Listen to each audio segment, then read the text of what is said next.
Assalamualaikum warahmatullahi wabarakatuh. Alhamdulillah Rabbil alamin. Segala puji bagi Allah Jalla Jalaluh, Tuhan semesta alam. Dialah yang menciptakan jagat raya ini. Dialah yang mengaturnya. Dialah yang memilikinya. Dialah yang akan menghancurkannya, kemudian mengembalikannya. Dialah Allah yang Maha Pengasih dan Maha Penyayang. Dialah Allah yang Maha Kuat dan Maha Perkasa.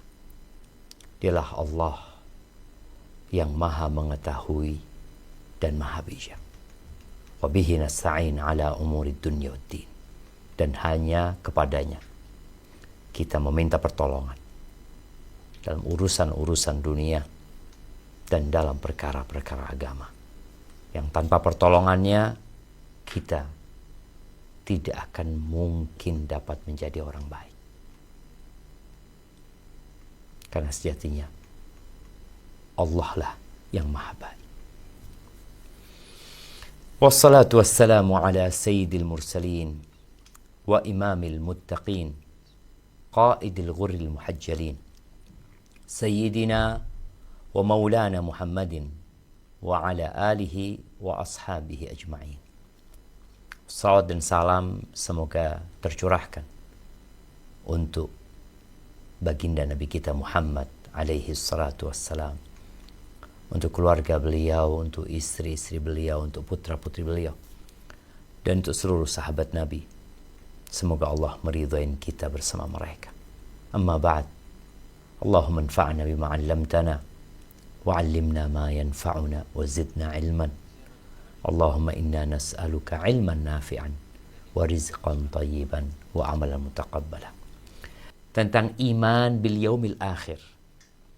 Tatkala kita berbicara tentang fadilah puasa Ramadan, kita bicara tentang Lailatul Qadri khairun min alfi syahr. Lailatul Qadar lebih baik dari 1000 bulan. Tatkala kita berbicara tentang puasa Arafah atau puasa di awal Dzulhijjah memiliki fadilah yang besar sekali, khususnya puasa tanggal 9 Dzulhijjah. Itu fadilahnya diampuni dosa tahun ini dan tahun depan dan tahun lalu. Kemudian 2 rakaat sebelum subuh lebih baik dari dunia dan isinya. Yang mengatakan subhanallah wa bihamdihi warisat lahu nakhlatun fil jannah. Allah akan tanamkan buat dia pohon kurma di surga.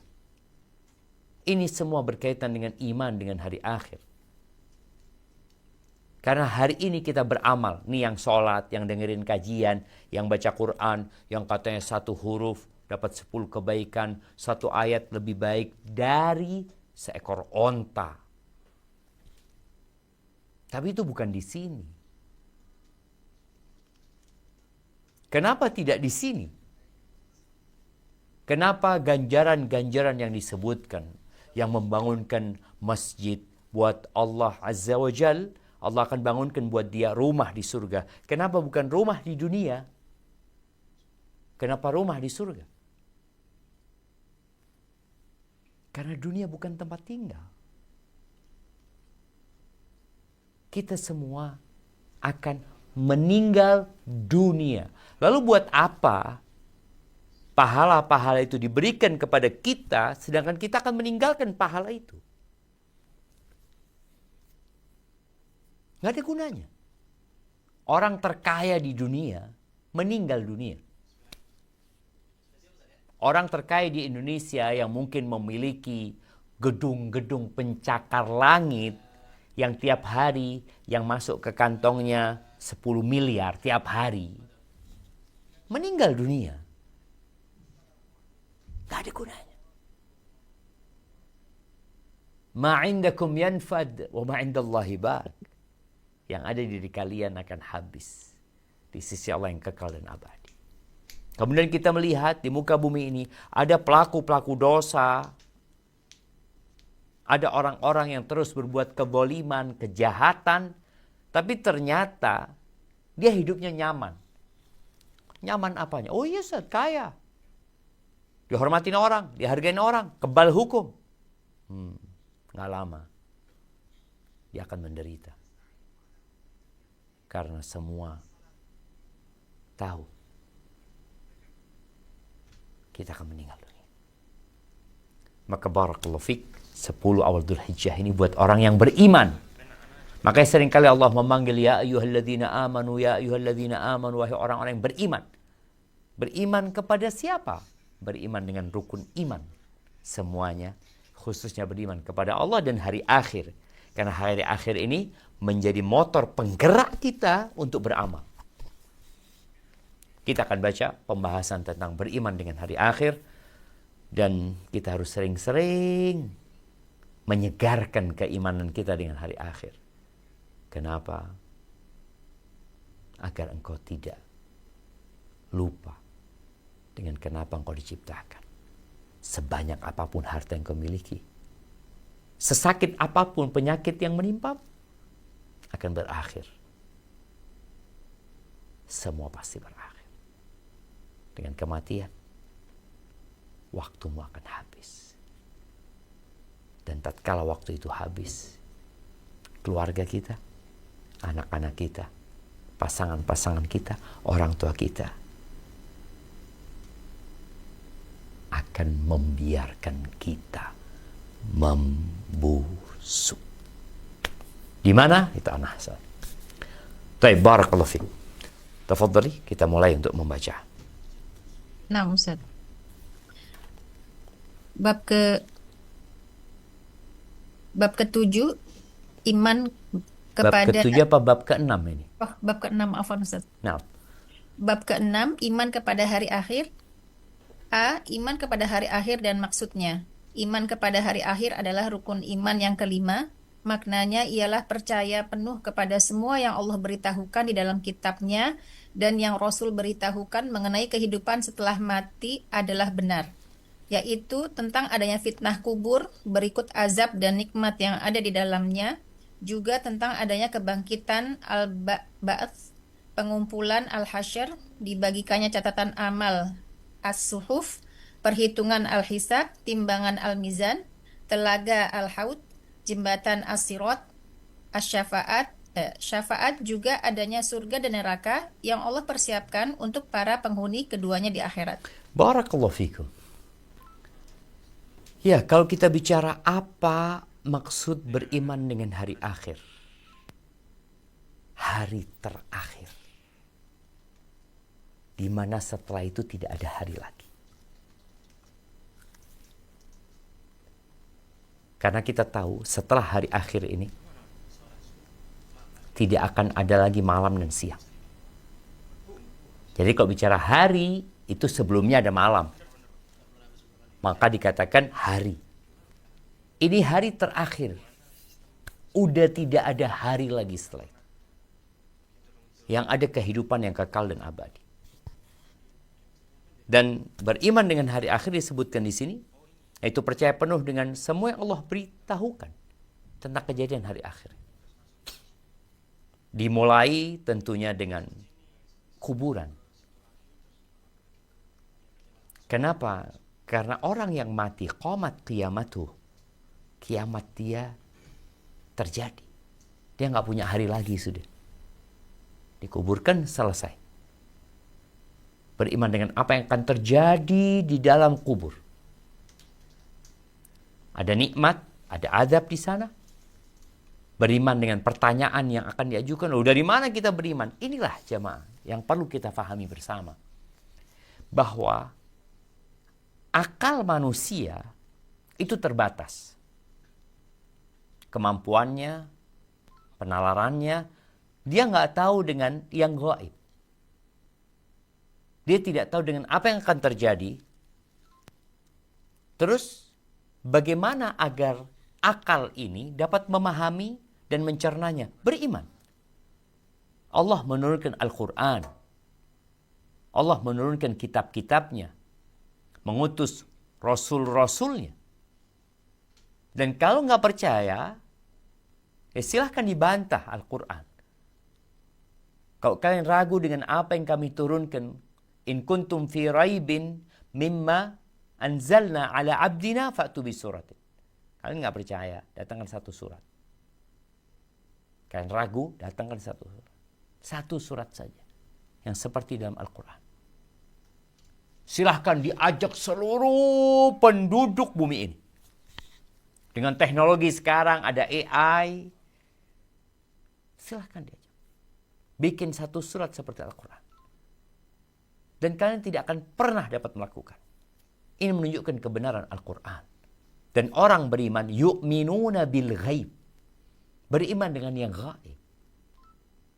Kenapa? Karena yang ngasih tahu kita, itu yang menciptakan langit dan bumi ini, yang menciptakan diri kita, tentang hal-hal yang gaib yang akan terjadi.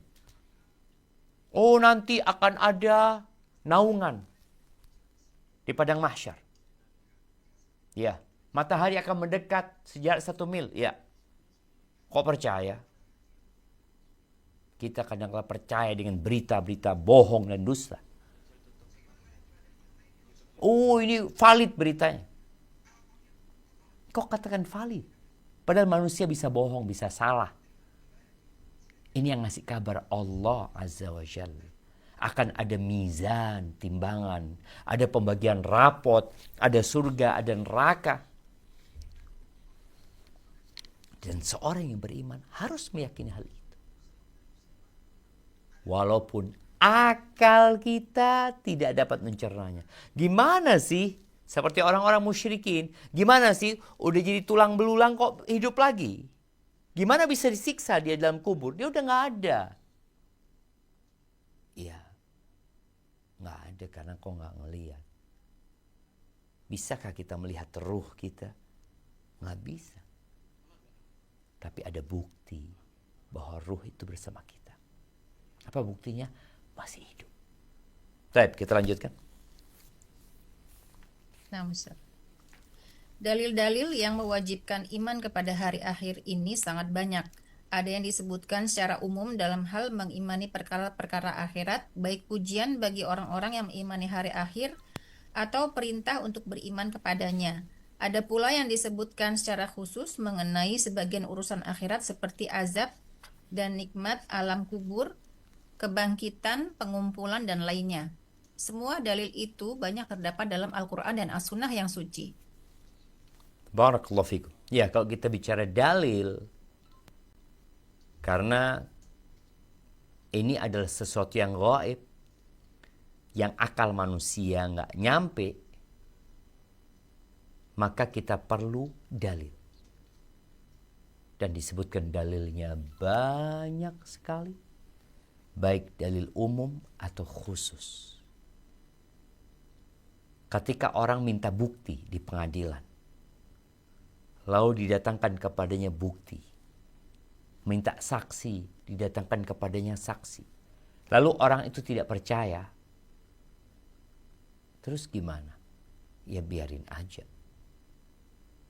Tatkala bukti sudah dihadirkan, saksi didatangkan, lalu ada orang yang masih menolak, maka ada masalah dengan akal dia. Makanya orang-orang yang menolak beriman dengan hari akhir ini, ketika mereka teriak-teriak di neraka, mereka memanggil malaikat penjaga neraka. Wanadau, mereka menyeru, ya Malik, liyaqdi alaina rabbuk. Mereka teriak, wahai Malik, mintakan kepada Tuhanmu agar mematikan kita. Malik diam, jamaah. Setelah 1000 tahun di beberapa tafsir disebutkan, Malik mengatakan innakum makithun, kalian akan tetap kekal di dalam. Laqad ji'nakum bil haqq walakin aktsarakum lil haqqi karihun. Kami telah datang membawa kebenaran kepada kalian, tapi kebanyakan kalian gak suka dengan kebenaran. Itu kebanyakan manusia. Tapi kita baca dalil umum yang pertama. Nah, Ustaz. A'udzu billahi minasyaitonir rajim. Innal ladzina amanu wal ladzina hadu wan nasara was sabiina man amana billah Man amana billahi wal yaumil akhir wa amila sholihan falahum ajruhum inda rabbihim wala khaufun alaihim wala hum yahzanun. Sesungguhnya orang-orang mukmin, orang-orang Yahudi, orang-orang Nasrani, dan orang-orang Sobiin, siapa saja di antara mereka yang benar-benar beriman kepada Allah, hari akhir, dan beramal soleh, mereka akan menerima pahala dari Rob mereka. Tidak ada kekhawatiran kepada mereka dan tidak pula mereka bersedih hati. Al-Baqarah ayat 62. Barakallahu fiik. Allah sebutkan nih, orang-orang yang beriman dan orang-orang Yahudi, Nasrani, Sobiin, ya, mereka adalah orang-orang penyembah bintang-bintang disebutkan, atau penyembah dewa-dewa yang meyakini adanya dewa-dewa. Man amana billah, siapa saja di antara mereka yang beriman kepada Allah, mentauhidkan Allah, meninggalkan segala sesembahan selain Allah Azza wa Jal, memurnikan ibadahnya hanya untuk Allah, walaupun sebelumnya dia Yahudi, sebelumnya Nasrani, atau apapun agamanya. Kalau dia beriman kepada Allah, mentauhidkannya, bahwa Allah yang menciptakan, Allah yang berhak disembah, Allah memiliki nama-nama yang indah. Kemudian, wal yaumil akhir, dia beriman dengan hari akhir. Ini menjadi syarat dia akan selamat. Wa amila sholihan, dia beramal soleh. Keimanan dia kepada Allah, keimanan dia dengan hari akhir mendorong dia untuk melakukan amal soleh. Falahum ajruhum, maka bagi mereka balasan buat mereka inda rabbi.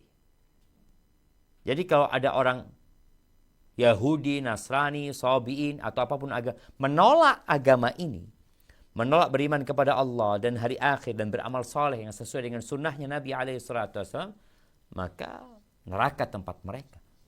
Tapi kalau mereka beriman, tidak akan ada ketakutan dan kesedihan buat mereka. Baik, kita akan baca dalil khusus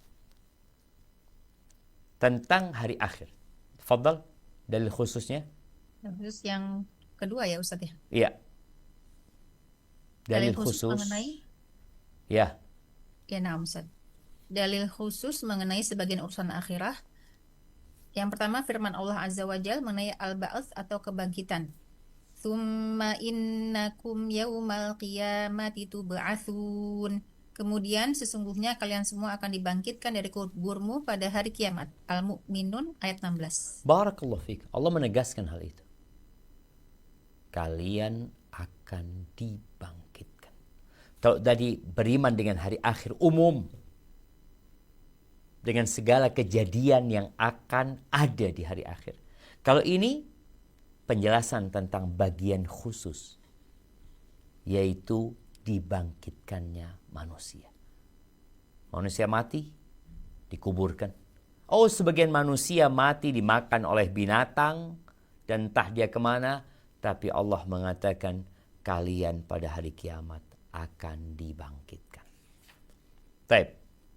Dilanjutkan dalil yang ke B, firman Allah. Nah, B firman Allah Azza wa Jalla mengenai al-hisab atau perhitungan. Ya ayyuhal insanu innaka kadihun ila rabbika kadhan famulaqih.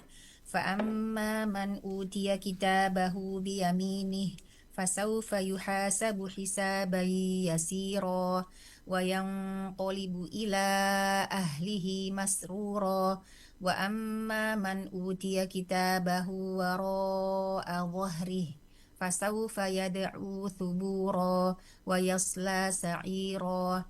Hai manusia, sesungguhnya kamu telah bekerja dengan sungguh-sungguh menuju Rabbmu, maka pasti kamu akan menemuinya. Adapun orang yang diberikan kitabnya dari sebelah kanannya, maka dia akan diperiksa dengan pemeriksaan yang mudah, dan dia akan kembali kepada kaumnya yang sama-sama beriman dengan gembira. Adapun orang-orang yang diberikan kitabnya dari belakang, maka dia akan berteriak, celakalah aku. Dan dia akan masuk ke dalam api yang menyala-nyala atau neraka. Al-Insyiqaq ayat 6-12. Barakallahu fiik ya. Berkaitan dengan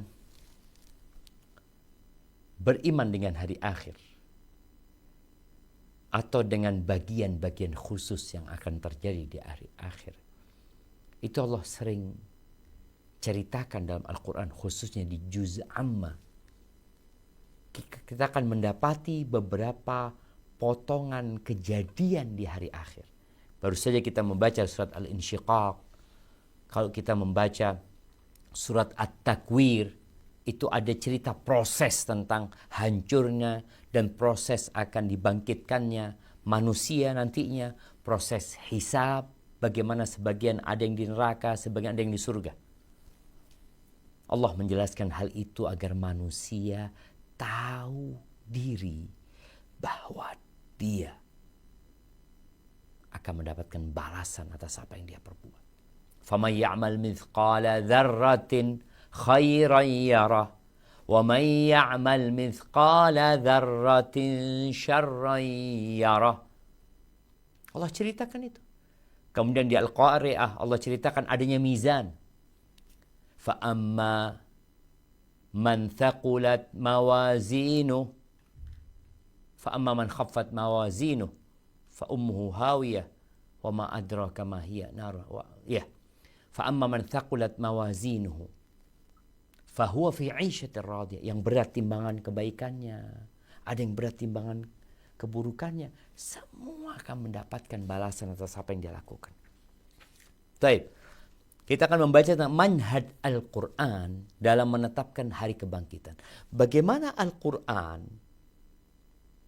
yang merupakan kitab terakhir yang Allah turunkan dalam mengajak manusia agar mereka beriman dengan hari akhir.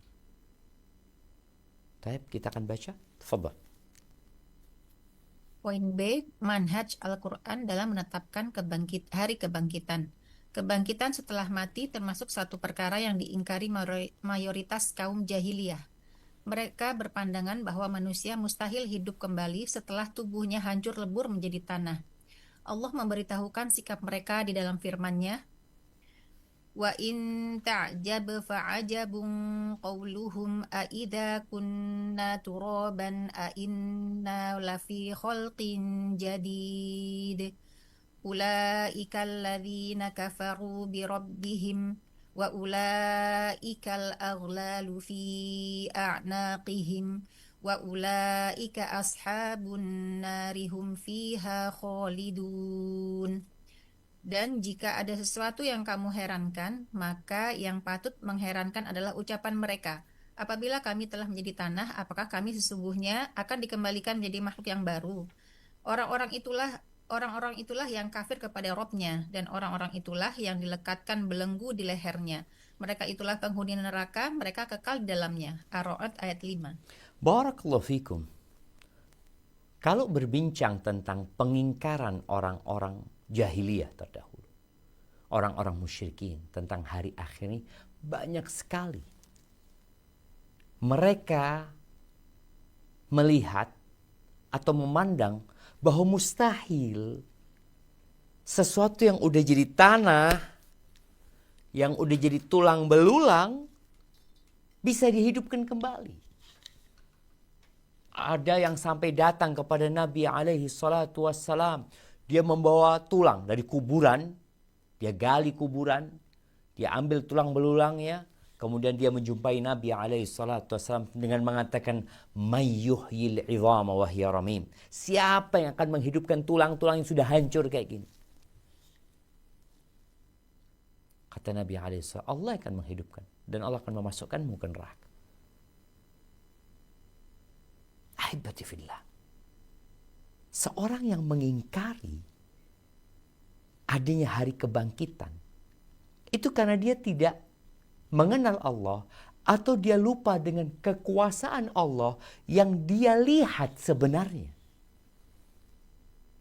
Bahwasanya Allah Maha Kuasa atas segala sesuatu. Nah, kita akan melihat. Dibaca di halaman sesudahnya. Al-Quran telah menguatkan adanya. Nah, Ustaz. Al-Quran telah menguatkan adanya hari kebangkitan dan membantah mereka yang ingkar terhadapnya dengan bukti nyata yang memaksa akal untuk tunduk dan menerimanya. Bahkan sebagian besar bukti itu dapat terlihat, dirasa oleh indera dan sangat mudah diterima oleh akal. Di antaranya ada yang terjadi dalam kondisi tertentu yang disebutkan dalam Al-Quran. Bukti-bukti itu ada 4. Baik. Di sini Al-Quran yang merupakan hudal linnas, petunjuk bagi umat manusia. Hudal lil muttaqin, petunjuk buat orang-orang yang bertakwa, karena mereka yang dapat manfaat tatkala mereka mendengar dan mengamalkan Al-Quran. Rasul sallallahu alaihi wasallam, beliau itu berdakwah kepada kaum yang tidak beriman dengan Al-Quran. Mereka bukan kaum muslimin.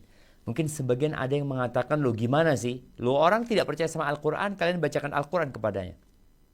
Nah, itu yang seharusnya kita lakukan. Fadzakir bil Qur'ani man yakhafu wa'id. Kasih peringatan mereka dengan Al-Quran. Dan Nabi alaihi salatu wasallam yatlu alaihim ayatih. Beliau membacakan ayat-ayat Al-Quran. Karena subhanallah, Al-Quran ini mencakup segala sesuatu yang dibutuhkan oleh manusia. Jadi kadangkala Al-Quran itu mengajak manusia berpikir. Kadangkala mengajak manusia merenungkan. Kadangkala menyentuh perasaan dia. Kadangkala membangkitkan kesadaran dia. Maka disebutkan di sini, sebagian besar bukti itu dapat terlihat. Jadi bicara tentang yang gaib, tapi dalilnya yang terlihat. Dirasa oleh indera, dan sangat mudah diterima oleh akal sehat. Di sini akan disebutkan 4 bukti-bukti itu. Bagaimana Allah mengajak manusia untuk beriman. Baik, kita akan baca yang pertama. Yang pertama, penciptaan langit dan bumi. Makhluk-makhluk yang agung itu dengan segala kecermatan dan kesempurnaan yang ada padanya menjadi saksi atas kekuasaan mutlak Sang Khalik. Pastinya dia juga mampu untuk menciptakan makhluk yang jauh lebih kecil darinya. Allah Azza wa Jalla berfirman menjelaskan hal ini. Awalam yarau anna Allah alladhi khalaqas samawati wal arda qadirun ala an yakhluqa mithlahum wa ja'ala lahum ajalan la raiba fihi fa'abal zalimuna illa kufura. Dan apakah mereka tidak memerhatikan bahwa Allah yang menciptakan langit dan bumi adalah kuasa pula menciptakan yang serupa dengan mereka. Dan dia telah menetapkan waktu yang tertentu bagi mereka yang tidak ada keraguan padanya. Maka orang-orang zalim itu tidak menghendaki kecuali kekafiran. Al-Isra ayat 99. Lanjutkan. La khalqus samawati wal ardi akbaru min khalqin nasi walakinna aktsaron nasi la ya'lamun. Sesungguhnya penciptaan langit dan bumi lebih besar daripada penciptaan manusia, tetapi kebanyakan manusia tidak mengetahuinya. Al-Mu'min ayat 57. Barakallahu fikum. Yang tidak percaya dengan adanya hari kebangkitan, yang meragukan bagaimana tulang bisa dibangkitkan kembali. Kok nggak ngelihat tuh? Langit yang 7 lapis, bumi dengan segala isinya Allah ciptakan. Lalu kau meragukan, mana mungkin? Penciptaan langit yang 7 lapis dan bumi dengan segala isinya itu lebih dahsyat daripada penciptaan manusia. Tapi kadang-kadang tadi lupa, nggak sadar manusia. Bagaimana Allah menciptakan burung yang ada di bumi, yang terbang ke langit. Allah menciptakan pepohonan. Kita melihat bintang-bintang, matahari terbit. Cuma 1 matahari itu yang kita lihat terbit ya. Manusia banyak Allah ciptakan. Matahari, rembulan, dan yang lain-lainnya. Mana yang lebih agung? Mana yang lebih sulit penciptaannya? Mana yang lebih berat pembuatannya? Membuat langit dan bumi ini dengan segala isinya, atau menciptakan manusia? Dan seringkali Allah ingatkan itu. Aantum asyaddu khalqan amis sama banaha. Apakah penciptaan kalian lebih sulit daripada penciptaan langit yang Allah tinggikan? Rafa'a samkaha fasawwaha. Bagaimana Allah tinggikan tanpa ada tiang yang menyanggahnya. Dia tebal jamaah, nggak ada tiangnya yang dapat dilihat. Dan kemudian bagaimana gunung-gunung ditancapkan. Bagaimana sungai-sungai dibuat sama Allah Subhanahu wa taala. Ya Allah, mana yang lebih berat? Penciptaan kalian atau penciptaan langit dan bumi? Dan ayat yang seperti ini banyak kali dalam Al-Qur'an. Maka hendaklah kita kalau baca Quran itu baca dengan artinya. Dan sekali lagi ayat-ayat ini Nabi bacakan alaihi salatu wassalam kepada Abu Jahal, kepada Abu Lahab, kepada tokoh-tokoh musyrikin. Tapi kesombongan membuat orang tidak dapat melihat kebenaran. Dan yang kedua, tafadhali. Yang kedua, adanya kebangkitan dengan penciptaan manusia pertama kali. Sebab zat yang telah menciptakannya kali pertama tentu lebih mampu membuatnya kembali hidup untuk kedua kali. Keterangan mengenai hal ini banyak sekali disebutkan dalam Al-Quran sebagaimana yang terdapat dalam firman-Nya. Mungkin dibaca yang kedua. Nah, Ustaz. Wa huwal ladzi yabda'ul khalqa tsumma yu'iduhu wa huwa ahwanu 'alaihi wa lahul matsalul a'la fis samawati wal ard wa huwal azizul hakim. Dan dialah yang menciptakan manusia dari permulaan, kemudian mengembalikan atau menghidupkannya kembali. Dan menghidupkan kembali itu adalah lebih mudah baginya. Dan baginya lah sifat yang maha tinggi di langit dan di bumi. Dan dialah yang maha perkasa lagi maha bijaksana. Ar-Rum ayat 27. Lanjutkan ayat selanjutnya. Awalam yarol insanu anna khalaqnahu min nutfatin fa idza huwa khasimun mubin wa daraba lana mathalan wa nasiya khalqah qala man yuhyil 'idhama wa hiya ramim qul yuhyiha alladhi ansha'aha awwala marrah wa huwa bikulli khalqin 'alim. Dan apakah manusia tidak memperhatikan bahwa kami menciptakannya dari setitik air mani, maka tiba-tiba ia menjadi penantang yang nyata. Dan ia membuat perumpamaan bagi kami, dan dia lupa kepada kejadiannya. Ia berkata, siapakah yang dapat menghidupkan tulang belulang yang telah hancur luluh? Katakanlah, ia akan dihidupkan oleh Rob yang menciptakannya kali pertama, dan dia maha mengetahui tentang segala makhluk. Barakallahu fikum. Lihat jemaah. Yang menciptakan kita pertama kali itu yang akan menghidupkan kita. Ini orang nggak sadar. Engkau dulu nggak ada loh. Anda dulu nggak ada. Antum semua nggak ada dulu. Bagaimana kemudian proses penciptaan diri kita di rahim ibunda kita?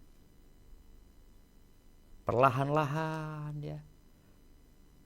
Pekan pertama, pekan kedua, pekan ketiga, pekan ke-10, pekan ke-20, pekan ke-38, lahir. Lahir nggak bisa apa-apa engkau. Terus tahu-tahu bisa jalan, bisa berbicara, menjadi besar, kemudian mati. Itu proses yang dilihat manusia. Kalau engkau tanya, siapa yang akan menghidupkan? Ya yang menciptakanlah. Kalau tadi kita bicara penciptaan langit dan bumi, pada hakikatnya nggak ada yang sulit buat Allah Subhanahu wa taala. Tapi manusia diajak berpikir. Kalau engkau mau berpikir, mana yang lebih sulit menurutmu? Kalau menurut Allah semuanya mudah.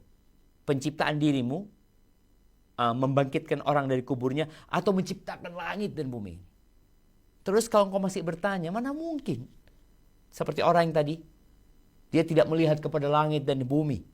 Maka Allah memerintahkan kepada dia untuk melihat kepada dirinya sendiri.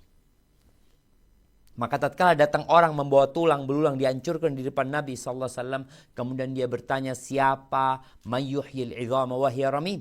Dia sudah hancur, siapa yang menghidupkan? Yang menciptakannya. Kau lupa. Yang menciptakannya. Dan yang namanya membuat dari pertama dengan membuat dari sesuatu yang sudah ada bahannya. Rumah umpamanya. Kalau kita mau bangun rumah belum ada pondasinya, maka kita harus gali pondasi. Baru kita bikin rumah. Manusia yang sama sekali belum ada wujudnya, dengan manusia yang ada tulang belulangnya, mana yang lebih mudah? Yang sudah ada tulang belulangnya seharusnya. Sudah ada pondasinya. Maka dikatakan, Qul yuhyiha alladhi ansha'aha awwala marrah. Ingat, engkau dulu nggak ada. Terus kalau engkau bertanya, mana mungkin bisa diadakan? Loh, engkau dulu nggak ada. Maka yang menciptakanmu pada awal kali, dia dapat mengulangi penciptaan diri. Barakallahu fikum. Baik, yang ketiga. Yang ketiga, Allah memberikan dalil dalam Al-Quran mengenai adanya kebangkitan setelah kematian dengan bukti dapat dihidupkannya kembali bumi yang telah mati. Hal itu terdapat dalam banyak ayat. Di antaranya ialah firman Allah Azza wa Jal, wa huwallazi yursilur riyaha busyran baina yaday rahmatih hatta idza aqallat sahaban thiqalan suqnahu li baladin mayyitin فأنزلنا به الماء فأخرجنا به من كل الثمرات كذلك نخرج الموتى لعلكم تذكرون. Dan dialah yang meniupkan angin sebagai pembawa berita gembira sebelum kedatangan rahmatnya atau hujan. Hingga apabila angin itu telah membawa awan mendung, kami halau ke suatu daerah yang tandus. Lalu kami turunkan hujan di daerah itu. Maka kami keluarkan dengan sebab hujan itu berbagai macam buah-buahan. Seperti itulah kami membangkitkan orang-orang yang telah mati. Mudah-mudahan kamu mengambil pelajaran. Al-A'raf ayat 57. Barakallahu fiik. Ketika muncul pertanyaan dari orang-orang musyrikin, bagaimana prosesnya? Bagaimana dihidupkannya manusia kembali? Maka Allah kasih contoh. Kekuasaan Allah Azza wa Jalla. Kita melihat ada tanah-tanah yang tandus. Ada negeri-negeri yang ditinggal oleh penduduknya. Karena tidak ada air lagi di tempat itu. Gersang. Lalu Allah kirimkan angin yang membawa awan. Kemudian dia menurunkan hujan di sana. Tahu-tahu negeri yang tandus itu jadi hijau. Dan ketika negeri itu menjadi hijau, ada air, maka ada banyak kehidupan di sana. Seperti itu Allah akan menghidupkan yang mati. Cobalah ambil pelajaran kalian. Kita kalau ngelihat kuburan, Allah gersang, mana mungkin bisa dibangkitkan. Allah tinggal kirimkan hujan nanti. Dan seperti itu Allah akan menghidupkan yang mati. Proses bagaimana manusia dibangkitkan itu, di dalam hadis-hadis Nabi SAW, Allah memang akan mengirimkan hujan. Tapi yang kita lihat dalam kehidupan nyata, ada daerah-daerah yang tandus, yang dalam pandangan kita mati dan tidak akan ada yang tinggal di sana. Tahu-tahu setelah Allah kirimkan hujan, hidup tempat itu. Engkau gak ambil pelajaran. Orang yang mau mendengarkan dan mau mengambil pelajaran, niscaya dia selamat dari api neraka. Maka karena Allah sudah ceritakan ya, Allah sudah ceritakan tentang salah satu omongan penghuni neraka yang mereka akan ngomong nanti. Apa yang mereka katakan? Wa qalu Lau kunna nasma' au na'qil ma kunna fi ashabis sa'ir. Kalau dahulu kita mau mendengarkan dan mau memikirkan, merenungkan, mau dipakai akalnya. Allah ngajak mereka berpikir. Tadi yang pertama diajak berpikir, tuh penciptaan langit dan bumi, mana yang lebih berat menurut kalian daripada penciptaan manusia? Yang kedua, engkau lihat, engkau dulu nggak ada, lalu engkau jadi ada. Jadi kalau bicara bagaimana dan siapa yang akan menghidupkan manusia yang menjadi tulang belulang, yang menciptakan pertama kali. Lalu Allah ajak dia berpikir lagi. Engkau lihat ada negeri-negeri yang tandus, yang kering, kerontang. Allah kirimkan hujan, hidup. Seperti itu Allah akan menghidupkan. Tapi engkau nggak mau pakai akalmu untuk berpikir. Akhirnya mereka jadi penghuni neraka. Tapi yang keempat. Yang keempat disebutkan dalam Al-Quranul Karim bahwa Allah Azza wa Jalla pernah menghidupkan kembali orang yang telah mati. Ini merupakan satu tanda kekuasaan Allah yang memaksa orang-orang yang mengingkari agamanya mengakui bahwa apa yang disampaikan para rasul itu benar. Dan hal itu menambah keimanan kaum mukminin. Di antaranya ialah yang Allah kabarkan dalam firman-Nya, wa idh qataltum nafsan faddaratum fiha wallahu mukhrijum ma kuntum taktumun faqulna idribuhu biba'dihha kadzalika yuhyillahul mauta wa yuriikum ayatihi la'allakum ta'qilun. Dan ingatlah ketika kamu membunuh manusia lalu kamu saling tuduh-menuduh tentang itu, dan Allah hendak menyingkapkan apa yang selama ini kamu sembunyikan. Lalu kami berfirman, pukullah mayat itu dengan sebagian organ sapi betina itu. Demikianlah Allah menghidupkan kembali orang-orang yang telah mati dan memperlihatkan kepadamu tanda-tanda kekuasaannya agar kamu mengerti. Al-Baqarah ayat 72 sampai 73. Barakallahu fiik. Naam. Jadi di dalam Al-Quran ada beberapa kejadian di mana Allah menghidupkan orang yang mati. Salah satunya yang dibunuh oleh Bani Israel. Yang kemudian mereka bertikai. Nggak ada yang ngaku siapa yang bunuh. Semuanya menuduh kabilah yang lainnya. Akhirnya Allah perintahkan mereka menyembelih sapi betina. Lalu setelah disembelih, diambil salah satu bagian dari tulangnya, dipukulkan kepada orangnya. Orang ini hidup. Kemudian mengatakan, fulan yang bunuh aku. Orang-orang beriman semakin yakin, dan orang-orang yang tidak beriman jadi percaya gitu loh. Bisa Allah menghidupkan yang mati.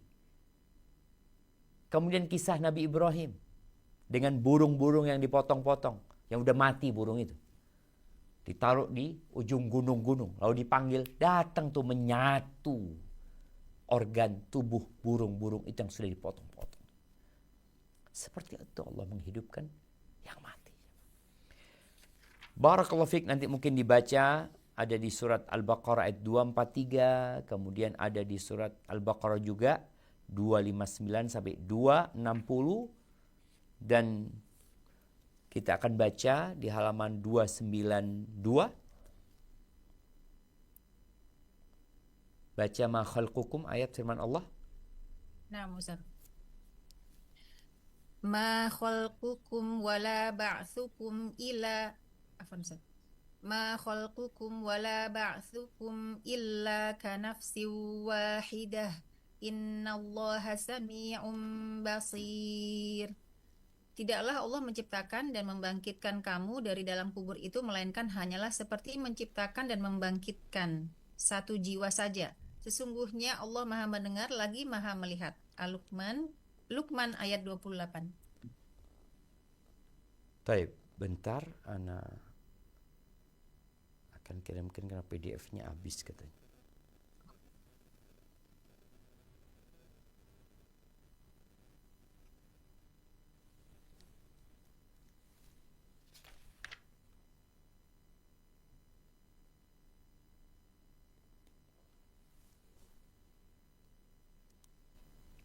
Baik, ana kirimkan di grup ya, mungkin bisa ditampilkan. Ntar lagi. Dilanjutkan Karena penting, Allah Azza wa Jalla berfirman sebelum dilanjutkan ya, di surat Luqman ayat 28. Allah Azza wa Jalla mengatakan, ma khalqukum wala ba'thukum illa kanafsi wahidah. Kata Allah Azza wa Jalla, tidak, yang artinya tidaklah Allah menciptakan dan membangkitkan kamu dari dalam kubur, melainkan hanyalah seperti menciptakan dan membangkitkan satu jiwa. Mungkin orang berpikir, loh Ustaz, ini miliaran manusia loh. Bagaimana nanti menghidupkan? Oke, kalau cerita 1 orang, 100 orang, 200 orang, 1000 orang. Ini dari sejak Nabi Adam sampai dibangkitkannya kiamat nanti. Saat ini saja jumlah manusia 8 miliar.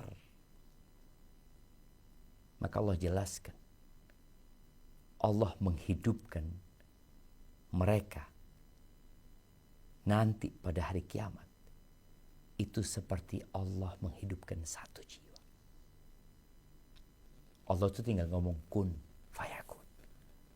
Dan nanti kita akan membahas bagaimana proses tersebut. Akan ditiupkan sangkakala tentang kehancuran dunia. Kemudian ditiupkan lagi sangkakala oleh Israfil, di mana ruh-ruh manusia akan masuk ke jasad manusia yang sudah tumbuh kembali. Tadi kita membaca ayat bahwasanya seperti itulah Allah menghidupkan manusia dengan cara menurunkan hujan, kemudian tubuh manusia yang sudah hancur lebur akan ada bahan dasar yang tetap, ajbud danab. Dari situ manusia akan tumbuh. Setelah mereka tumbuh,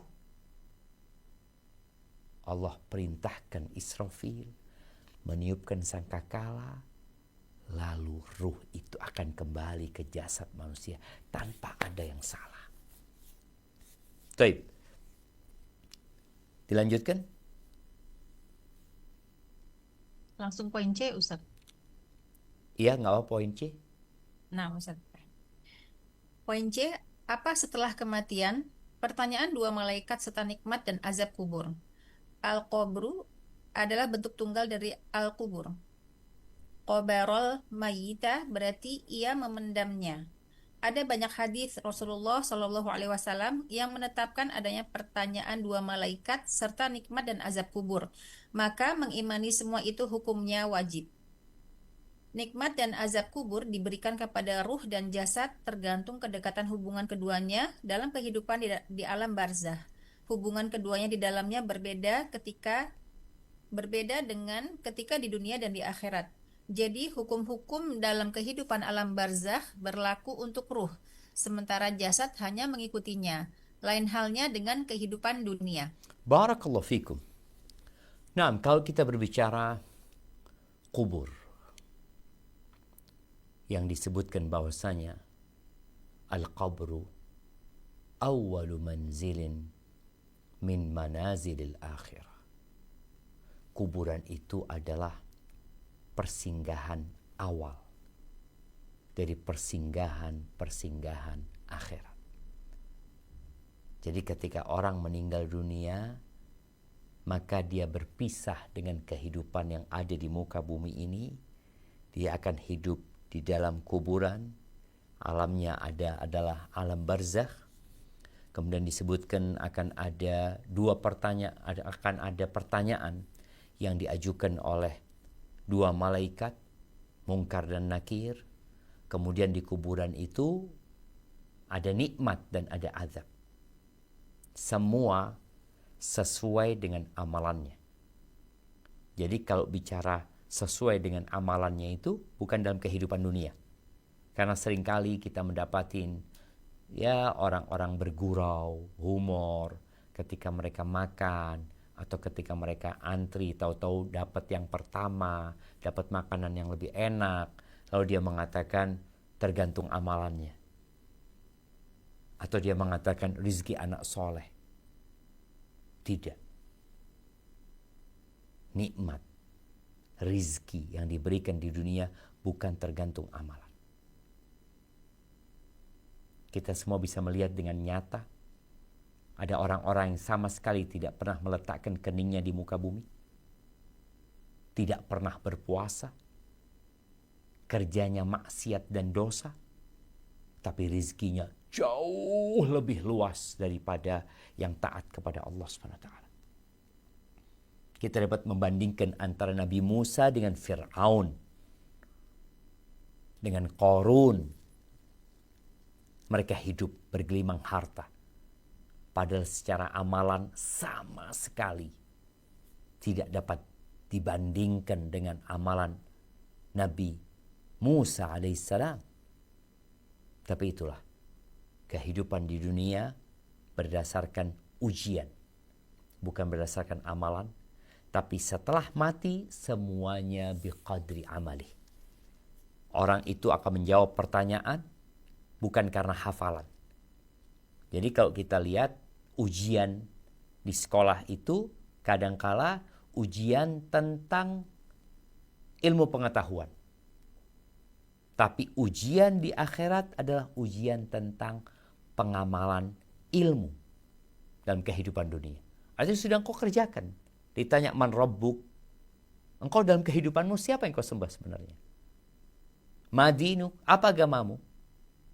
Engkau dalam kehidupan sebelum meninggal dunia, apa sih agamamu? Man nabiyuk, siapa nabimu? Kalau pertanyaan tentang ilmu pengetahuan dan hafalan, berarti semua manusia bisa menghafal. Maka nanti yang dapat menjawab hanya orang-orang yang benar-benar beriman. Kemudian, apakah nikmat dan azab kubur ini untuk ruh dan jasad? Ya, boleh jadi untuk ruh dan jasad. Tapi hukum asalnya, kehidupan setelah kematian di alam kubur itu sebelum dibangkitkan, itu lebih untuk ruh.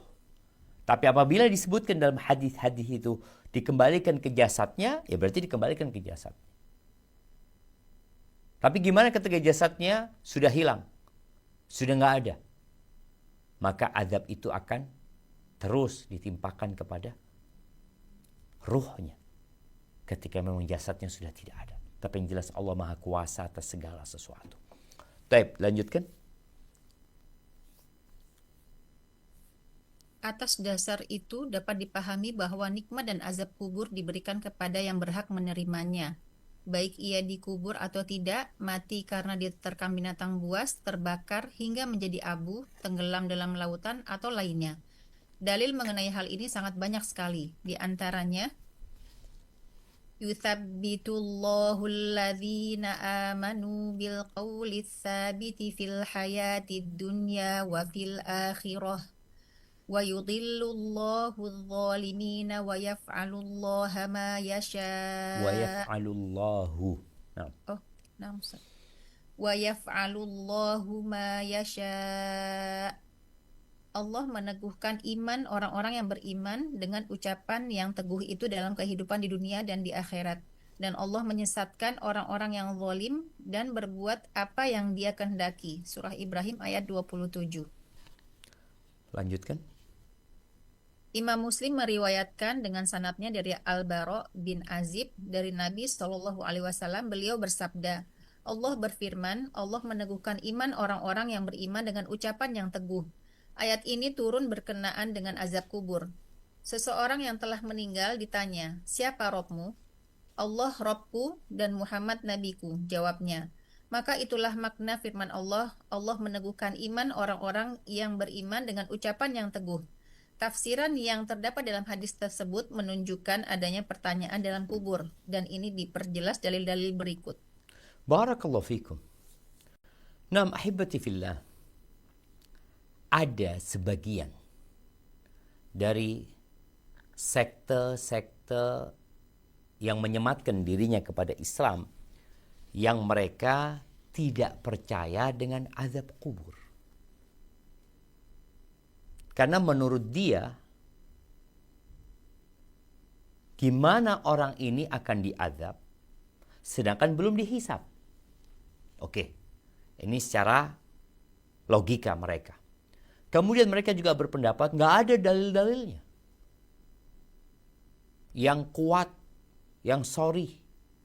Karena ini berkaitan dengan keyakinan, harus ada dalilnya. Sahih.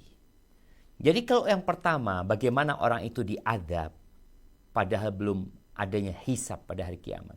Di dunia kita lihat ada orang-orang yang diazab karena dosa-dosa dia.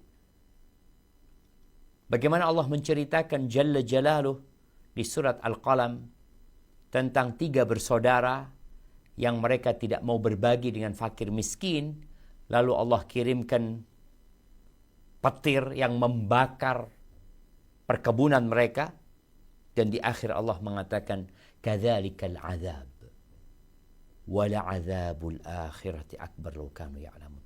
Seperti itulah azab. Ini di dunia belum dihisab. Allah udah tahu. Dan salah satu hikmah dari Allah mengazab di dunia untuk menghapuskan dosa-dosanya dan agar dia ingat dan kembali kepada Allah Azza wa Jalla. Dan azab akhirat lebih dahsyat daripada azab dunia. Maka baru saja kita membaca firman Allah di surat Ibrahim ayat 27, yuthabbitullahu alladhina amanu bil qawli tsabit. Allah akan meneguhkan iman orang-orang yang beriman dengan ucapan yang teguh. Ini berkaitan dengan pertanyaan di dalam kuburan. Dan Nabi alaihi salatu wassalam ketika menguburkan jenazah, beliau mengatakan kepada para sahabatnya, istaghfiru li akhikum. Mohonkan ampun untuk saudara kalian. Wasalullaha lahu tathbit. Dan mintakan kepada Allah agar dia dikasih keteguhan. Kenapa? Fa'innahul an yus'al. Dia sekarang sedang ditanya. Dan yang berkaitan dengan kuburan ini, hadis-hadis itu banyak sekali. Nggak ada alasan seorang menolak azab kubur. Kecuali tatkala orang itu menggunakan akalnya tidak dengan benar. Karena seharusnya kalau dia gunakan dengan benar, dia akan tahu bahwa itu sebuah kebenaran yang harus diyakini. Baik, dibaca. Hadis Muslim meriwayatkan. Poin B, Muslim meriwayatkan dengan sanadnya dari Qatadah dan dari Anas bin Malik bahwa Nabi SAW bersabda, apabila seorang hamba yang meninggal diletakkan dalam kuburnya lalu ditinggal pergi oleh para pengantarnya, sungguh ia mendengar suara langkah kakinya. Kemudian 2 malaikat mendatanginya, mendudukkannya, lalu bertanya kepadanya, Menurutmu siapa orang ini? Jika ia seorang mukmin, pasti akan menjawab, Aku bersaksi bahwa ia adalah hamba dan Rasul Allah. Malaikat itu berkata, Lihatlah tempatmu di neraka, karena jawabanmu itu, Allah telah menggantinya dengan sebuah tempat untukmu di surga. Lalu ia melihat kedua tempatnya di neraka dan di surga. Qatadah menyebutkan bahwa kuburnya kemudian diperluas sebanyak 70 hasta dan dipenuhi dengan berbagai nikmat hingga hari mereka dibangkitkan. Barakallahu fikum. Ini hadis diriwayatkan oleh Imam Muslim. Berkaitan dengan pertanyaan dan nikmat kubur. Pertanyaan dan azab kubur. Baik. C. Yang diriwayatkan Imam Bukhari. Poin C. Al-Bukhari meriwayatkan dengan sanadnya dari Ibnu Abbas. Ia berkata, Nabi SAW pernah melewati 2 buah kuburan, kemudian bersabda, Sungguh kedua penghuni kubur ini sedang disiksa. Keduanya tidak disiksa karena perkara besar menurut mereka. Ya, yang pertama disiksa karena gemar melakukan adu domba. Sementara yang kedua disiksa karena tidak menjaga pakaiannya dari air kencingnya sehingga terkena najis. Lalu beliau mengambil sebuah dahan kurma, membelahnya menjadi 2, lalu menancapkannya pada 2 kubur seraya bersabda, Semoga ia dapat meringankan keduanya selagi belum kering. Barakallahu fikum.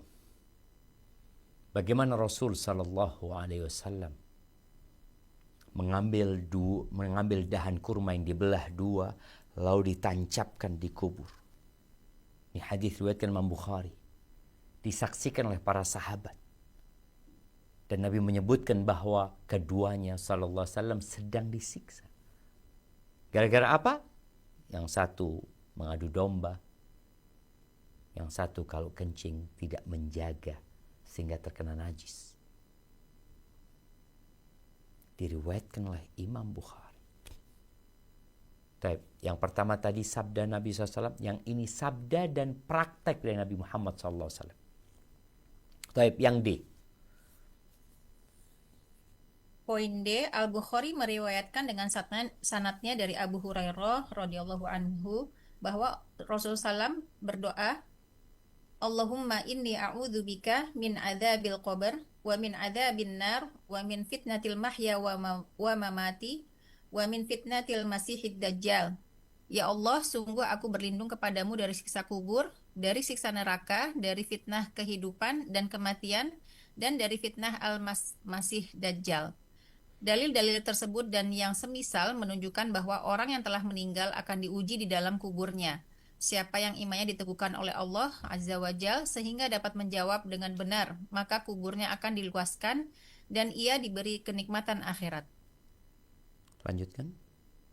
Siapa yang perjalanan dalam kehidupan dunianya menyimpang dari kebenaran, ia tidak akan dapat menjawab pertanyaan dua malaikat dengan benar. Lalu ia dipukul dengan godam besi, kuburnya dipersempit, dan ia mendapat siksa kubur hingga hari kiamat, atau sampai batas waktu tertentu sesuai dengan dosa-dosanya. Siksa kubur itu ada dua. Barakallahu fikum. Naam, ahibati fillah. Jadi kalau bicara dalil-dalil tentang azab kubur ini, ada yang merupakan doa kita. Nabi SAW mengajarkan kepada kita doa dan menganjurkan kepada kita untuk membacanya di penghujung setiap salat kita. Ketika tasyahud, sebelum salam. Apa doanya? Allahumma inni a'udzubika min adzabil qabr wa min adzabin nar wa min fitnatil mahya wal mamat wa min syarri fitnatil masih dajjal. Apakah ini tidak cukup untuk menjadi dalil? Nabi doa, meminta perlindungan. Tentunya dari sesuatu yang nyata akan ada. Fitnah kehidupan dan kematian dan azab kubur. Dan kalau bicara azab kubur, dijelaskan di sini, azab kubur itu ada dua. Ada yang abadi, selama-lamanya orang yang disiksa sampai hari kiamat. Ada yang berhenti azabnya sesuai dengan dosa-dosa yang Allah ingin mengadab dia dan membersihkan dia. Sehingga tatkala dia dibangkitkan, azabnya sudah berkurang, dosa-dosa yang sudah berkurang, atau sudah habis. Atau kalau masih ada dosa-dosanya, dia akan dapat dibersihkan lagi dalam api neraka. Ini buat orang-orang yang beriman tentunya. Adapun untuk orang-orang kafir, seperti yang Allah ceritakan di surat Al-Mu'min ayat 46 ya, bahwasanya Fir'aun itu ditampakkan neraka kepada mereka pagi dan petang terus sampai hari kiamat. Maka semoga Allah Azza wa Jalla menyelamatkan kita dari azab kubur dan memberikan kepada kita nikmat-nikmat di kubur sana, dan semoga orang tua kita yang telah pergi atau yang belum meninggal dunia, semoga Allah menutup umur kita dan umur mereka dengan husnul khatimah dan menyelamatkan kita dari semua azab di dunia, di kuburan, dan di akhirat. Rabbana atina fid dunya hasanah wa fil akhirati hasanah wa qina adzabannar. Baik, kita mungkin cukupkan sampai di sini. Insyaallah kita akan membahas tentang tanda-tanda kiamat atau kiamat dan tanda-tandanya pada pertemuan yang akan datang. Mungkin kita masuk ke sesi tanya jawab. Barakallahu fikna.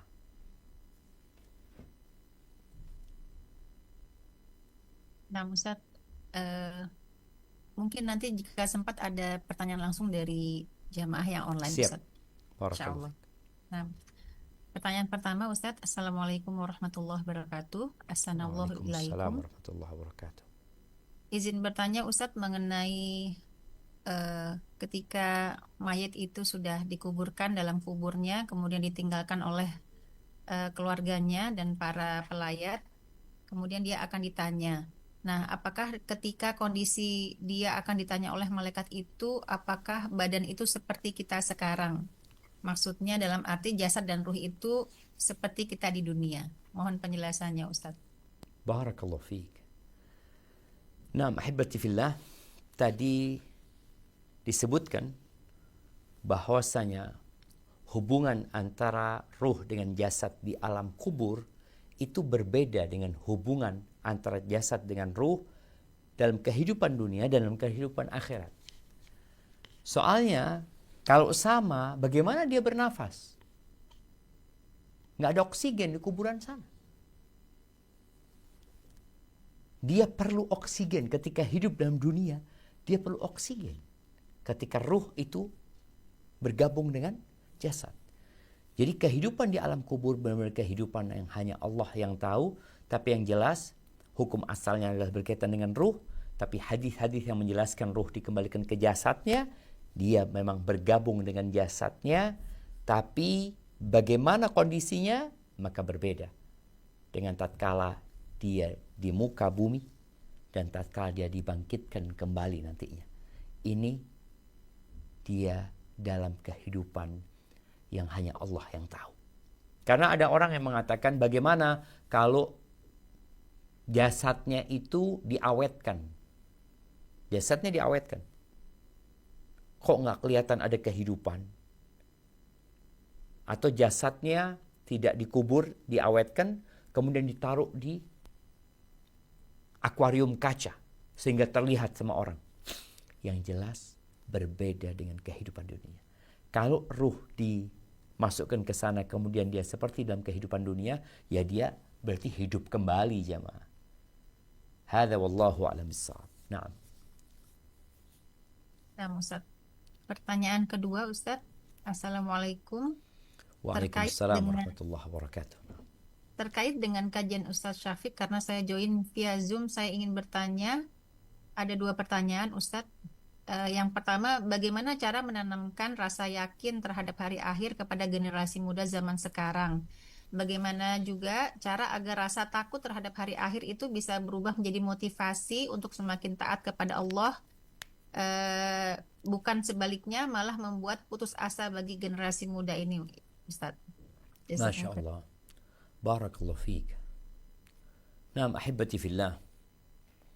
Kalau bicara bagaimana kita menanamkan di diri anak-anak muda sekarang, Gen Z, Gen milenial mungkin ya, atau Gen Alpha, tentang beriman dengan hari akhir ini.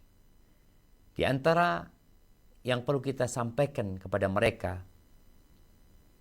adalah keragaman manusia dalam kehidupan ini. Dia melihat ada yang kaya, kau lihat tuh ada yang kaya raya, ada yang miskin, ada yang sholat, ada yang gak sholat, ada yang bajingan, yang kerjanya maksiat terus, dan ada yang taat. Apakah menurutmu sebuah keadilan kalau orang-orang yang tidak pernah beribadah itu setelah kematian selesai, sedangkan orang-orang yang ahli ibadah ya mati selesai juga? Ya, nggak mungkin lah. Itu sebuah perbuatan sia-sia tatkala menyamakan antara orang-orang jahat dan orang-orang baik. Dan kita melihat adanya orang-orang jahat, adanya orang-orang baik. Tahu-tahu yang jahat mati nggak dihukum, yang baik dihukum padahal nggak salah dalam kehidupan dunia ini. Maka ini termasuk yang memotivasi hamba untuk mengimani bahwa pasti akan ditegakkan keadilan. Kita dulu nggak ada, kemudian kenapa kita ada? Terus kemudian kita akan pergi meninggalkan dunia. Kemudian yang ketiga, ajak anak-anak untuk ziarah kubur, mengingat akhir dari kehidupan yang merupakan kepastian. Sekaya apapun, sehebat apapun, secerdas apapun, mati. Terus gimana? Nanti akan dibangkitkan kembali. Dan bagaimana agar tidak menjadikan itu bahan putus asa? Ada orang yang ingat kematian lalu dia putus asa. Ada orang yang ingat hari akhir dia putus asa. Ya kita harus menceritakan kepada dia besarnya nikmat Allah, ya, dahsyatnya karunia Allah. Kalau bicara orang-orang terkaya di dunia, mungkin nggak ada di Indonesia orang yang berpikir saya boleh jadi nanti kekayaan saya melebihi Elon Musk. Nggak mungkin dia berpikir. Tapi seharusnya engkau bisa lebih dari Elon Musk. Engkau bisa, Ustaz. Engkau tahu 2 rakaat sebelum subuh itu lebih baik dari semua hartanya Elon Musk. Orang yang terakhir masuk surga itu akan mendapatkan 10 kali lipat dunia. Tapi bukan di sini. Di kehidupan yang selanjutnya. Maka itu mungkin termasuk yang dapat memotivasi anak-anak kita beriman kepada Allah dan hari akhir, kemudian semangat untuk beribadah. Kalaupun dia banyak dosa, dia tahu Allah Maha Pengampun dan Maha Pengasih, dan ajak anak-anak untuk membaca juz amma dan artinya. Karena disitulah ada banyak ayat-ayat yang pendek-pendek yang cukup untuk membuat kita merenungkan kehidupan di hari akhir nanti. Hadza wallahu a'lam bissawab. Nah, Ustadz, pertanyaan selanjutnya dari Ummahat yang online Zoom, mungkin ada yang mau ditanyakan langsung oleh Ustadz, silahkan.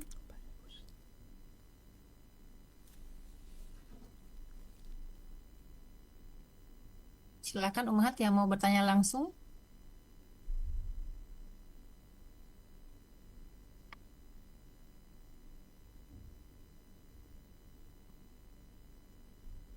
Sepertinya belum ada, Ustadz. Lanjut satu pertanyaan lagi mungkin, Ustadz.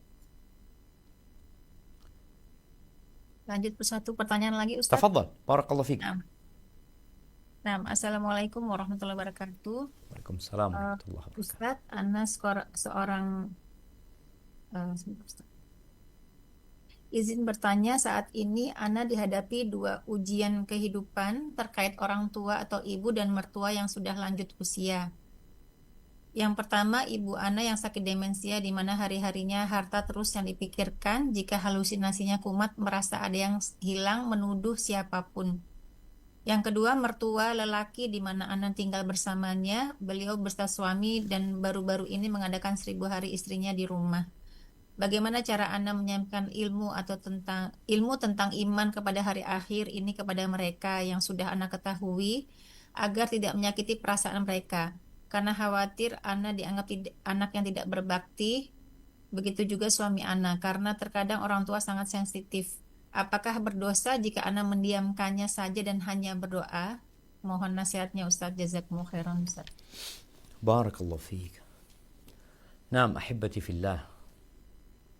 Buat yang masih punya orang tua, ketahuilah bahwa mereka adalah pintu surga. Namanya pintu surga, kita tidak akan dapat menggapainya kecuali melewati sirat yang berada di atas neraka jahanam. Artinya, untuk sampai dan menggapai pintu surga tersebut perlu perjuangan dan pengorbanan. Dan orang tua adalah awsatu abwabil jannah, adalah pintu surga yang paling indah. Maka perjuangannya harus lebih lagi. Oleh karena itu Allah Azza wa Jalla mengatakan, wa qadha rabbuka alla ta'budu illa iyyahu wa bil walidaini ihsana. Imma yablughanna, di surat Al-Isra ayat 23 ya. Allah mengatakan imma yablughanna 'indakal kibara ahaduhuma aw kilahuma fala taqul lahumā uffin wa la tanharhuma wa qul lahumā qawlan karīma. Kata Allah Azza wa Jalla, apabila salah satu dari keduanya sudah sepuh dan hidup bersamamu di sisimu, maka jangan pernah mengatakan uff kepada keduanya. Wala tanharhuma, jangan pernah menghardik mereka, membentak mereka. Terus bagaimana cara bicara dengan orang tua yang satu tadi demensia ya, yang satu ya mungkin masih banyak ilmu-ilmu yang belum sampai kepadanya, maka Allah katakan wa qul lahumā qawlan karīma. maka katakan kepada keduanya qaulan karima, ucapan yang mulia dengan intonasi yang menghormati. Kenapa? Karena tetap mereka orang tua kita. Terus bagaimana cara kita menghadapi mereka? Ya sabar. Apalagi tadi yang dikatakan demensia, dia kan hampir pikun sebenarnya. Nanti dia ingat tentang harta, dia nuduh fulan, ngambil ini, nuduh ini. Ya udah, itu jadikan sebagai penghapus dosa buat anak-anaknya. Dimarah-marahin, minta maaf. Dia mungkin lebih sensi, banyak menuduh. Jadikan itu sebagai bahan penghapusan dosa buat anak-anak. Rasul sallallahu alaihi wasallam mengatakan, "Idza sabaqat lil 'abdi manzilatun 'inda Allah, la yablughuha bi'amali." Kalau sudah Allah tetapkan buat hamba kedudukan di surga yang tidak dapat diraih dengan amalannya nggak cukup sampai ke sana. Karena tadi kita bicarakan semuanya tergantung amalannya, dan masuk surga itu tergantung rahmat Allah Azza wa Jalla. Tapi penetapan dia di derajat mana nanti di surganya, maka nanti disesuaikan dengan amalannya. Walikullin darajatun mimma amilu. Dan semua akan mendapatkan derajat dari apa yang mereka kerjakan. Gitu. Kalau ternyata Allah sudah tetapkan kedudukan yang tinggi, tapi amalan nggak cukup, maka Allah kasih bala dia, kata Nabi SAW. Di tubuhnya, di keluarganya, di hartanya. Kemudian Allah kasih dia sabar, lalu sampaikan ke kedudukan dia. Adapun bagaimana kita memberitahu orang tua yang mungkin masih jauh dari ajaran-ajaran sunnah Nabi Muhammad SAW, yang mungkin selama ini mengikuti tradisi dan budaya yang ada, ya kita cukup menyampaikan bagaimana seharusnya seorang mencintai orang yang meninggal dunia. Bagaimana seharusnya. Jadi kadangkala orang itu tidak tahu cara berbuat baik kepada orang yang sudah meninggal dunia. Yang dia tahu adalah yang terjadi dalam budaya masyarakat. Padahal di antara cara berbuat baik kepada yang meninggal dunia, bangunkan masjid. Engkau punya uang, ingat, tadi ada yang ingat mungkin 100 hari, ada yang ingat 1000 hari, ada yang ingat setahun, macam-macam. Oh, engkau punya uang, engkau ingat, iya kesian dia. Engkau belikan karpet, sedekahkan masjid. Engkau galikan sumur. Artinya kasih tahu orang tua kita, ini loh ada amalan-amalan yang diajarkan sama Nabi Muhammad SAW. Uangnya itu gunakan untuk itu. Kalau sekedar untuk makan ya sudah habis nantinya. Tapi kalau untuk wakaf akan lebih banyak. Atau mau sedekah kepada orang silahkan. Dan kalau bicara sedekah, berbagi itu sepanjang masa. Jadi bukan nunggu 100 hari, bukan nunggu 3 hari, 7 hari, atau 1000 hari. Maka berbuat baiklah kepada orang yang sudah meninggal dengan cara mendoakannya, memintakan ampun untuknya, dan bersedekah untuk mereka. Hadza wallahu a'lam bissawab. Nah. Pertanyaan yang masuk sudah tidak ada, Ustadz. Baik. Sudah habis. Barakallahu fiik. Baik jamaah, harapan kita semuanya setelah kita mengetahui tentang beriman dengan hari akhir, bagaimana urgensinya, bagaimana Allah Azza wa Jal menjelaskan dengan begitu gamblangnya, sekarang tugas kita, apa yang kita persiapkan untuk hari akhir. Apa yang kita persiapkan? Allah Azza wa Jalla berfirman, Ya ayyuhalladzina amanu taqullah wal tandur nafsum ma qaddamat lighad wattaqullah innallaha khabirum bima ta'malun. Allah mengatakan, wahai orang-orang beriman, bertakwalah kalian kepada Allah, dan hendaklah setiap jiwa itu memperhatikan apa yang dia persiapkan untuk hari esok. Apa? Hari esok artinya hari akhir. Kebanyakan manusia mempersiapkan diri untuk hari pensiunan. Dia mempersiapkan diri untuk masa tua dia. Sehingga dia menabung, atau ketika dia nggak ngerti, nggak paham, dia akan ikut asuransi umpama yang tidak syar'i. Dengan harapan, ada jaminan nanti di masa tua, aku dapat uang tiap bulan. Yang seharusnya jadi pikiranmu adalah hari tatkala engkau meninggalkan dunia ini. Maka disebutkan dalam sebuah hadis, al-kayyis man dana nafsah wa amila lima ba'dal maut. Orang yang cerdas adalah orang yang suka mengevaluasi dirinya dan beramal untuk yang setelah kematian. Bukan yang sebelum kematian, tapi setelah kematian. Maka semoga kita bisa menjadi orang-orang yang cerdas, yang bertakwa kepada Allah, yang mempersiapkan untuk hari esok, dan bertakwalah kepada wattaqullaha innallaha khabirum bima ta'malun. Allah mengetahui dengan semua yang kita amalkan. Jazakumullah khairan. Itu yang dapat kita kaji pada kesempatan kali ini. Semoga Allah berikan manfaat dan kita bisa mengamalkannya. Subhanakallahumma wa bihamdika asyhadu an la ilaha illa anta astaghfiruka wa atubu ilaik. Wassalamualaikum warahmatullahi wabarakatuh.